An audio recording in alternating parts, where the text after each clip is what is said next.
नेपाली कांग्रेसको यति बेला निकै चर्चा छ। भर्खरै मात्र महाधिवेशन सम्पन्न भएको छ। नतिजाको क्रम अझै पनि केही बाँकी नै छ। तथापि अब यो क्रमसँगै नेपाली कांग्रेसमा एउटा चुनौती थपिएको छ। अगाडि कसरी बढ्ने युवा वर्गको निकै ठूलो जमातले जित हासिल पनि गरेको छ। यहाँ पनि चुनौती र जिम्मेवारी, अवसर र जिम्मेवारी सँगसँगै आएको छ। यी विविध कुराहरू छँदैछन्। तथापि नेपाली कांग्रेसले इलेक्ट्रोनिक भोटिङ मेसिनको प्रयोग नगरेको विषय पनि अब बिस्तारै बिस्तारै सतहमा आउँदैछ। सबै कुराहरूसँग सम्बन्धित रहेर अबको चुनौती, यो अवसरलाई नेपाली कांग्रेसले कसरी लिन्छ भन्ने सन्दर्भमा रहेर हामी कुराकानी गर्नेछौँ। आज हामीसँग प्राध्यापक डाक्टर गोविन्दराज पोखरेल हुनुहुन्छ। उहाँसँग हामीले भर्खरै मात्र नयाँ जिम्मेवारी पाएका छौँ। सँगसँगै उहाँलाई बधाई सहित कार्यक्रममा स्वागत गर्छु। बधाई पनि छ, स्वागत पनि छ। धन्यवाद। 1843 मत ल्याउनु भयो।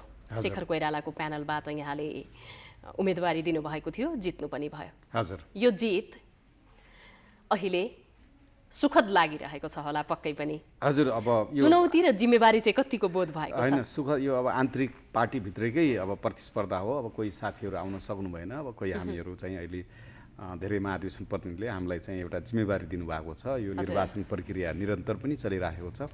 तर अब एउटा चुनौती छ, जुन एउटा रूपान्तरणको एजेन्डा, अब पार्टीमा केही परिवर्तन, नयाँपन ल्याउने भनेर हामी जुन हिँडेका थियौँ, त्यसमा हामी केही आंशिक रूपमा चाहिँ सफल भएका छौँ। अब हेर्दाखेरि हामीलाई उपसभापति, महामन्त्रीहरू, सहमहामन्त्रीहरूमा युवा पुस्ताहरूको अहिले र केही केन्द्रीय सदस्यहरूमा पनि युवा पुस्ताहरूको प्रतिनिधित्व छ। तर युवा पुस्ताहरूले अब जुन अग्रजहरूको सुझाव, सल्लाह, अनुभवलाई प्रयोग गर्दै उहाँहरूलाई पनि उहाँहरूको चाहिँ अभिभावकत्वमा चाहिँ हामीले नयाँ किसिमले अहिले देशले राजनीतिक रूपमा, आर्थिक रूपमा र यो विकासका विभिन्न आयाममा जुन झेलिरहेका समस्याहरू छन्, त्यसमा पार्टीलाई कसरी अगाडि लाने भन्ने पार्टीको नीति, पार्टीको कार्यक्रमहरू, पार्टीले लिने भोलि विभिन्न खालका रणनीतिहरूमा चाहिँ हामीहरूले पनि केही अब सहयोग, कन्ट्रिब्युसन गर्न सक्छौँ भन्ने चाहिँ हामीलाई लागेको छ। र यदि हामीले त्यो गरेर देखाउन सकेनौँ भने, जस्तै अहिले महामन्त्री दुईटा युवा हुनुभएको छ, यदि हामी यो नयाँ अहिले जुन प्रवेश पाएको छ यो केन्द्रीय कमिटीमा अथवा पदाधिकारीमा, यो समूहले पनि केही परिवर्तनको आभास दिन सकेन अथवा देशमा भएका यो राजनीतिक, सामाजिक, आर्थिक मुद्दाहरूलाई सम्बोधन गर्ने गरी पार्टीको नीति, कार्यक्रम, योजनाहरू लान सकेन र पार्टीमा जगडिएको एउटा यो चाहिँ जुन एउटा फ्युडल सिस्टम छ, पहिलेदेखि नै यो एउटा परम्परागत रूपमा एउटा मोडेलमा चलाउने छ, त्यसलाई अलिकति आधुनिक बनाएर अहिलेको परिवेशले मागे अनुसारको, जुन तपाईँले अघि पनि गर्नुभयो, प्रविधि मैत्री, परिवेशले मागेको अनुसार चाहिँ चलाउनु पर्छ र चलाउनको लागि अग्रजहरूलाई पनि कन्भिन्स गर्न सक्नुपर्छ। यो ठुलो चुनौती छ। हजुर, अब कांग्रेसको महाधिवेशनमा नीतिभन्दा पनि नेता छान्ने जुन होड रह्यो, त्यो कुरालाई सबैले स्वीकारिरहनु भएको छ। तपाईँलाई चाहिँ के लाग्छ? हो, हामीले अब दुईटा महाधिवेशन गर्ने भन्यौँ। अब पछि अब यो अहिले यो चाहिँ नेतृत्वको निर्वाचन भइसकेपछि अब आउने दिनमा हाम्रा कार्यक्रम, नीतिहरूको बारेमा व्यापक रूपमा छलफल हुनेछ।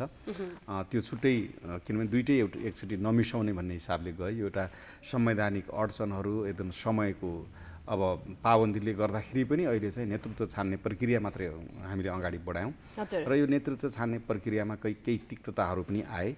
अब समूहहरू नेचुरल रूपमा, अब प्राकृतिक रूपमा चाहिँ गठन भए, कुनै समूहले अघिल्ला दिन अर्को विचार, अर्को दिन अर्को विचार गरेर नेतृत्व परिवर्तनको एजेन्डा पनि त्यागेर गयो। त्यो आफ्नो व्यक्तिगत विचार हो, किनभने आखिरी जसले चुने पनि काङ्ग्रेसकै मान्छे चुन्ने हो। अब म चाहिँ नयाँ नेता हुनुपर्छ भनेर लागेको थिएँ, केही साथीहरू पुरानै नेता हुनुपर्छ भनेर लाग्नु भएको थियो, केही साथीहरू अघिल्लो दिनसम्म नयाँ नेता भन्नुहुन्थ्यो, अर्को दिनदेखि पुरानै नेता ठिक छ भन्नु लाग्नुभयो। त्यस कारण यो व्यक्तिको आफ्नो व्यक्तिगत स्वतन्त्रता हो। काङ्ग्रेसमा दाइवादी परम्परा र अझ भन्नुपर्दा अहिले त अब सत्तावादी परम्परा पनि एउटा अभ्यस्त भएको देख्न सकियो। यो पछिल्लो समय काङ्ग्रेसका युवा वर्गहरू पनि, जो हामी युवा हौँ, हाम्रो नेतृत्वमा सरकार हुनुपर्छ, हाम्रो नेतृत्वमा पार्टी हुनुपर्छ, दल हुनुपर्छ भनेर भनिरहेकाहरू पनि अहिले पछिल्लो समय, यदि शेरबहादुर देउवा सरकारमा हुनुहुन्थेन, बाहिर रहनुहुन्थ्यो, पार्टीको सभापति मात्रै हुनुहुन्थ्यो भनेदेखि शेरबहादुर देउवाको जित हुन सक्दैन थियो भन्ने खालका प्रश्नहरू पनि छन्। तथापि यो बीचमा तपाईँहरू बीचमा हिजोसम्म जुन किसिमको रणनीति बनेको थियो, एकाएक चेन्ज हुनु, एकाएक परिवर्तन हुनुमा चाहिँ युवावादी सोच, पुस्तान्तरणको अभ्यास भन्दा पनि नेपाली काङ्ग्रेस चाहिँ दाइवादी परम्पराबाट अझै पनि माथि उठ्न सकेको छैन भन्ने आकलन गर्न थालिएको छ। यसलाई दुईटा, एउटा दाइवादी परम्परा भनेको जसै जेल नेल गएका जुन अग्रजहरू हुनुहुन्छ, उहाँको राय सुझाव दूरदर्शिता अभिभावक त ग्रहण गर्नै पर्छ। त्यो दाइ भनेर हेला गर्नु हुँदैन। दाइवादी मान्छेको विचार अनुभवहरूलाई अब युवाहरूले चाहिँ ग्रहण गर्नै पर्छ, साथ लिनै पर्छ। त्यो एउटा कुरा भयो। अर्को कुरा यहाँले भन्नुभयो जुन मान्छेहरूले हिजो आज बिहानको बेलामा चाहिँ विचार परिवर्तन, आफ्नो रणनीति परिवर्तन गर्ने छ, यो व्यक्तिगत विचार हो। म कसैलाई त्यसमा आलोचना गर्दैन, किन अघिल्लो दिनसम्म यो नेतृत्वले हुँदै हुन्न भन्ने, अर्को दिन यही नेतृत्व चाहिन्छ भन्ने युवादेखि अग्रजहरूसम्म हामीले देख्यौँ। त्यो उहाँहरूको व्यक्तिगत विचार हो। के कारणले त्यसो भन्नुभयो त्यो उहाँहरूले नै उत्तर दिनु होला। अब तेस्रो जुन यहाँले एउटा कुरा गर्नुभयो, साँच्चै अहिलेको सभापति मात्रै भएर सरकारमा नभएको भएदेखि जुन अहिले हामी पार्टीमा पनि संस्थापन पक्ष र संस्थापन इतर पक्ष भन्छौँ, संस्थापन पक्षलाई सरकारमा रहेर महाधिवेशन गराउँदाखेरि अवश्य पनि केही लाभ भएको छ र यो जितमा त्यसले पनि ठुलो भूमिका चाहिँ खेलेको छ। हजुर, अब हामी अलिकति नेपाली काङ्ग्रेसको नयाँ जिम्मेवारी, जुन आर्थिक रूपमा देश यति बेला निकै नै अप्ठ्यारो स्थितिबाट गुज्रिएको छ, एमसीसी लगायतका विषयहरू पनि देशलाई समृद्ध बनाउनका लागि चाहिन्छ भनेर तपाईँहरू लडिरहनु भएको छ एक आपसमा, होइन? अब यो बीचमा हेर्ने हो भने नेपालको अर्थतन्त्र निकै चुनौतीपूर्ण अवस्थाबाट अगाडि बढिरहँदा तपाईँहरूको पनि भूमिका रहन जान्छ, सरकारलाई सघाउन, सल्लाह सुझाव दिन। अबको चुनौती के हो, यहाँहरूले पाउनु भएको जिम्मेवारी के हो, यसलाई कसरी वहन गर्नुहुन्छ? अब अहिले जुन आर्थिक रूपमा चाहिँ देशमा समस्या, ब्याङ्किङहरू समस्या भएको छन्, अब एमसीसी लगायत जुन हामीले अन्तर्राष्ट्रिय बहुराष्ट्रिय संस्थाहरू छन्, वर्ल्ड ब्याङ्क, एडिबी, आइएमएफहरूसित यदि हामीले सहकार्य गरेनौँ भने एउटा अन्तर्राष्ट्रिय फ्रेमवर्क छ जुन इन्टरनेसनल, चाहे त्यो नर्वेमा होस्, चाहे त्यो साउथ कोरियामा होस्, चाहे भारतमा होस्, एउटा चाहिँ प्रचलन पद्धति छ। अहिले संसारको एउटा अर्थतन्त्र एउटा प्रचलन र पद्धतिले चलेको छ। त्यो प्रचलन र पद्धतिभित्र यदि हामी जान सकेनौँ र हामीले अन्तर्राष्ट्रिय समुदायको विश्वास यदि गुमायौँ, विश्वास आर्जन गर्न सकेनौँ भने हामी आगामी दिनमा अर्थतन्त्रमा अझ बढी ओह्रालो लाग्न सक्छौँ। किनभने हाम्रा ब्याङ्किङ सिस्टमहरू धर्मराएका छन्। अब त्यहाँ लिक्विडिटीको क्राइसिस छ, पैसा छैन, मान्छेले ऋण लिन सकेको छैन एकातिर भनेदेखि, अर्कातिर सरकारको पैसा ढुकुटीमा बसेको छ। त्यसलाई फजुल खर्च भन्दा पनि त्यसलाई उत्पादनमूलक जस्तै ट्रान्समिसन लाइन भए पूर्वाधारका योजनाहरू तिनलाई एकदम तीव्रताका रूपमा चाहिँ कार्यान्वयन गर्न सक्यो भनेदेखि चाहिँ हामीले बल्ल त्यो जुन पुँजी खर्च गर्छौँ त्यसको केही त्यसले प्रभाव दिन्छ र यो पैसा बजारमा जान्छ। पैसा मान्छेको हातमा अथवा उद्योग व्यवसाय गर्नेहरूको हातमा पैसा पुगेन। यतिका समय भइसक्यो, अब सरकार अनुत्तरदायी भयो भन्ने खालको अब सरकारले कुरा आइरहँदाखेरि तरलताको अभाव छँदैछ, ब्याङ्कमा पैसा छैन भनिएको छ, राष्ट्र ब्याङ्कमा पैसा थुप्रिएर बस्यो भनेको छ, भएका विषयवस्तु आफ्नो देशभित्रका विषयवस्तु विकास निर्माणका कुराहरू भएका छैनन्, पुँजीगत खर्चको त्यस्तै किसिमको तरलता छ। यो सम्पूर्णका बीचमा सरकार अब उत्तरदायी बन्नका लागि चाहिँ के यहाँहरु पहल हुन्छ भन्ने चाहिँ मेरो प्रश्न हो। अहिले पार्टीहरू आन्तरिक आफ्नो निर्वाचनमा आन्तरिक नेतृत्वमा आफू स्थापित हुनमा चाहिँ अब सरकारी संयन्त्रहरू पनि व्यापक रूपमा प्रयोग भए। अब सरकारका मन्त्रीहरू पनि विभिन्न पदमा लडेर चाहिँ चाहे काङ्ग्रेस होस्, चाहे माओवादी होस्, चाहे समाजवादीको होस्, विभिन्न आफ्ना पदहरू चाहिँ कायम राख्नलाई उहाँहरूको धेरै ध्यान त्यतातिर पनि गएको हामीले देखेका छौँ। तथापि आगामी दिनमा सरकारले चाहिँ के हेर्नुपर्छ भने यो देशमा लगानीको माहौल बढ्न सकेन। अब सरकारी ढुकुटीमा पैसा चाहिँ त्यसै थुप्रिरह्यो, निजी क्षेत्रले जुन सेवा प्रदान गर्छ अथवा वस्तु प्रदान गर्छ तिनीहरूको हातमा यदि पैसा पुग्न सकेन, ब्याङ्कमा पैसा भएन भनेदेखि हाम्रो अर्थतन्त्र चाहिँ डगमगाउँछ। त्यसलाई अब आगामी दिनमा जसरी हुनसक्छ लगानीको माहौल बढाउने, स्वदेशी अथवा विदेशी लगानीको माहौल बढाउने, लगानी ल्याउनलाई चाहिँ ऋणहरू उपलब्ध हुन सक्ने त्यो माहौल पनि गर्ने र स्वदेशी अथवा विदेशी हामीले ऋण लिएर जुन आयोजना योजनाहरूमा बजेट छुट्याएका छौँ त्यो बजेट चाहिँ समयमा खर्च गर्ने, ताकि सरकारको ढुकुटीमा पैसा नभएर जनताको हातमा पैसा पुग्ने यदि माहौल सिर्जना गर्यो भने त्यसले माग बढाउँछ, अनि त्यसले वस्तुको खपत बढाउँछ, त्यसले उत्पादन बढाउँछ। त्यतातिर चाहिँ बढी हामीले ध्यान दिनुपर्ने छ र आगामी दिनमा मेरो विचारमा सरकारलाई त्यो ठुलो चुनौती छ। चाहे अहिले काङ्ग्रेसकै नयाँ नेतृत्व आए पनि, काङ्ग्रेसकै नेतृत्वमा सरकार भए पनि यदि हामीले त्यसलाई डेलिभर गर्न सकेनौँ, जसरी केपी ओलीको सरकारले 3.5 वर्षमा खासै कुनै तात्विक केही गर्न सकेन र अर्थतन्त्रको जग चाहिँ बरु बिगार्यो, त्यसलाई बलियो गराउन सकेन। त्यसलाई पनि दृष्टिगत गरेर जसरी काङ्ग्रेसले 48 सालदेखि 50-51 सालसम्म अर्थतन्त्रको जग बलियो गराएर गएको थियो र माओवादीको ध्वंसात्मक आन्दोलनले पनि अर्थतन्त्र 10 वर्षको द्वन्द्वकाल निरन्तरको पछिल्लो अभ्यासलाई हेर्ने हो भने सरकारमा जो गए पनि, जुन पार्टी गए पनि यो अभ्यास भएकै पाइँदैन। आयात र निर्यातको जुन खाडल छ नि हामी बिचमा त्यसलाई पूर्ण सकिएको पाइँदैन। अब एमसीसी आयो भने यो अर्थतन्त्र उकासिने, आयात निर्यातमा केही परिवर्तन हुने भन्ने कुराहरू छैन। तथापि एमसीसी एमसीसीलाई लिएर विकास निर्माणका कुराहरूसँग जोडिएको विषयलाई लिएर फेरि हाम्रो अर्थतन्त्र उकासिन्छ, यस्तो हुन्छ उस्तो हुन्छ भनेर ढोल पिटेको त निकै सुन्न पाइन्छ नि। एमसीसीले नआउँदैमा अर्थतन्त्र कोल्याप्स हुने, एमसीसी आउँदैमा अर्थतन्त्र माथि जाने भन्ने होइन। एमसीसी एउटा परियोजना हो, एउटा ट्रान्समिसन लाइन हामीले गोरखपुरसम्म बनाउने अथवा बोर्डर बुटोलसम्म बनाउने हो। अर्को एउटा हाम्रो सडक बनाउने हो चाहिँ अब चनौटादेखि चाहिँ दाङको एउटा खण्डसम्म। त्यो धेरै ठुलो कुरा होइन, तर एमसीसी भनेको एउटा विश्वास हो। अन्तर्राष्ट्रिय समुदाय समक्ष नेपालले आफूले गरेको सम्झौता कार्यान्वयन गर्न सक्छ है, नेपाल चाहिँ एउटा विश्वासिलो राष्ट्र हो भन्ने मात्रै हो। तर अब जुनसुकै आयोजना परियोजना जे गरे पनि हामीले देशमा स्थिरता कायम गर्नुपर्छ। एमसीसी अहिलेकै स्थितिमा ल्याउँदाखेरि देशमा राजनीतिक अस्थिरता हुन्छ कि हुँदैन, केही परिवर्तन हुन जरुरी सक्छ। त्यसकारण परिवर्तन जरुरी छैन, तपाईँले राजनीतिक एउटा चाहिँ सबै दलबीच एउटा समझदारी गर्नुहोस्, संसदमा एउटा सङ्कल्प प्रस्ताव पारित गर्नुहोस् कि यो एमसीसीको बुँदामा यो कुरा भनेकोलाई नेपाल सरकारले यो हिसाबले बुझ्छ, नेपालको संसदले यो हिसाबले बुझ्छ र त्यही आधारमा हामीले यसलाई चाहिँ एमसीसीलाई पास गर्छौँ भनिदिएपछि जनतामा एक प्रकारको जुन मिसइन्फर्मेसन गर्छ, भ्रम सिर्जना गरिएको छ, जनतामा एक किसिमको त्रास डर पैदा गरिएको छ, त्यसलाई सम्बोधन गर्न जरुरी पनि छ। नत्र भने आउने निर्वाचनमा एमसीसीको पक्षमा लाग्ने दलहरूले व्यापक रूपमा चाहिँ निर्वाचन हार्ने सम्भावना अथवा एमसीसीको तीव्र रूपमा उग्र रूपमा विरोध अब आशा गर्न सक्ने अवस्था छ। यो जुन हामीले 3 दशकदेखि उदारनीति अपनाइरह्यौँ, हामी अर्थतन्त्रमा विकसित हुन्छौँ भनेर एउटा अलिकति अझ पछिल्लो पटक त समृद्ध हुनुपर्छ, नेपाली सुखी हुनुपर्छ होइन भन्ने खालका कुराहरू पनि आए। यो बीचमा अब जे सुकै भए पनि काम नगरेसम्म त होइन यी सबै कुराले सार्थकता पाउँदैनन्। तर अब यो सम्भव देखिन्छ र? तपाईँ विकास भन्ने चिज राति सुतेर बिहान हुने होइन। तर पहल सुरुवात हुनु पर्यो, सही सुरुवात हुनु पर्यो होइन। अब सही सुरुवात हुनलाई तपाईँलाई यो विकास गर्ने, अर्थतन्त्रलाई बलियो बनाउने, फजुल खर्च रोक्ने यो तपाईँको भोक हुनु पर्यो। म देशलाई केही गर्छु भन्ने नेतृत्व गर्ने वर्गमा भोक हुनु पर्यो। खालि सेटिङ गरेर तपाईँको उसलाई मिलाएर यसलाई मिलाएर सत्तामा बस्ने मात्रै गरेर चाहिँ नेपालीको चाहिँ उन्नति हुँदैन, नेपालीको समुन्नति हुँदैन। त्यसैले अहिलेको अर्थतन्त्रलाई एकदम जोगाउनको लागि यसलाई माथि लानको पहिला त राजनीतिक स्थिरता कायम गर्नु पर्यो। यो देश सबै दलहरूको निर्वाचनमा कहिलेकाहीँ जनताले कसैलाई सरकारमा पठाउँछन्, कसैलाई बाहिर राख्छन्। त्यसैले त्यो सरकारमा भएका र सरकारभन्दा बाहिर भएका राजनीतिक दलहरू तिनी सबै बिच एउटा मिनिमम समझदारी कायम गर्नु पर्यो कि हामीले राष्ट्रलाई कसरी अगाडि लाने हो होइन। र त्यो समझदारी कायम गरेपछि एमसीसी जस्ता कुरा पनि तपाईँ अहिलेसम्म 34वटा राष्ट्रमा एमसीसी गएको छ, कुनै ठाउँमा अमेरिकन सेना पनि गएको छैन। अब यो आइपिएसमा ल्याटिन अमेरिकाका देशहरू आइपिएसमा पर्दैनन्, इन्डो पेसिफिक चाहिँ स्ट्राटेजीमा पर्दैनन्। त्यस कारणले यी केही कुराहरू कसैले नबुझिकन, कसैले बुझेर, कसैले रणनीतिक हिसाबले, कसैले चाहिँ लहलैमा चाहिँ जुन जनतामा एउटा भ्रम सिर्जना गरेको छ।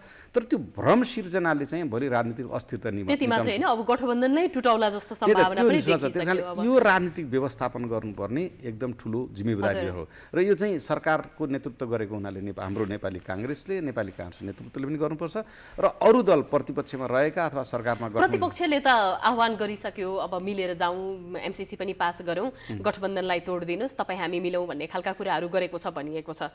अब एमालेसँग सहयोग लिन खोजेको हो त सरकारले? एमालेसँग राम्रो कार्यको लागि सहयोग लिनु जरुरी छ, लिनु पनि पर्छ। गठबन्धन तोडेर सहयोग लिने भन्ने विषय त्यसले राजनीतिक स्थिरता दिन्छ कि दिँदैन त्यो पनि हेर्नु पर्यो। एमालेले अब यदि सबै अहिले कुरा आइरहेछ चाहिँ अर्ली इलेक्सन जाउँ, सबै तहको निर्वाचन एकैचोटि गरौँ भने त्यो मलाई वास्तवमा मेरो व्यक्तिगत रूपमा भन्छु भने त्यो सबै तहको निर्वाचन एकैचोटि गर्दाखेरि राष्ट्रलाई खर्च कम हुन्छ। एउटा मात्रै मतपत्र थप्ने हो नि। तपाईँले स्थानीय तहको एउटा जुन अब एउटा वडा अध्यक्ष, 4वटा वडा सदस्य, 7वटा व्यक्तिलाई हाल्ने मतपत्र मात्रै गर्ने हो, अरू त एउटै कुरा एउटै हो। त्यसैले तपाईँले एउटा मतपत्र थपेर यदि चाहिँ त्यसलाई व्यवस्थापन गर्न सकिन्छ भने पनि त्यसरी निर्वाचनमा जाएर खर्च कम गर्ने, राजनीतिक अस्थिरतालाई हटाउने र संविधानलाई पनि पालना गर्न हामी सक्छौँ। तर अब त्यसलाई फेरि संसदको निर्वाचन अस्ति अब 2 चोटि विघटन भएर फेरि संसदले परमादेश जारी गर्यो, त्यत्रो जनादेश ल्याएका धेरै बहुमत झन्डै 2/3 सदस्यहरूले वर्तमान प्रधानमन्त्रीलाई सहयोग गरे। त्यस कारणले यो सबै संवैधानिक कुराहरूको सम्बोधन गरेर यदि निर्वाचनमा जान सकिँदाखेरि गए हुन्छ, केही फरक पर्दैन। तर संवैधानिक जुन हामीले चाहिँ एउटा लड्यौँ त्यसलाई चाहिँ सम्बोधन गर्नु जरुरी छ। तर फेरि पनि के म भन्छु भनेदेखि हरेक मुद्दामा यदि तपाईँ राजनीति कसको लागि? जनताको लागि होइन, जनताको लागि राजनीति हुन सकेको छ र नेपालमा। मैले भोट हाल्ने नेताले, मैले भोट जुन नेतृत्वलाई भोट राख्छु त्यो नेतृत्वले देशमा यस्तो माहौल सिर्जना गर्नु पर्यो जसले गर्दा मेरो नातिनी यही देशमा बसेर स्वाभिमान नागरिक भएर बाँच्न सक्छ कि सक्दैन।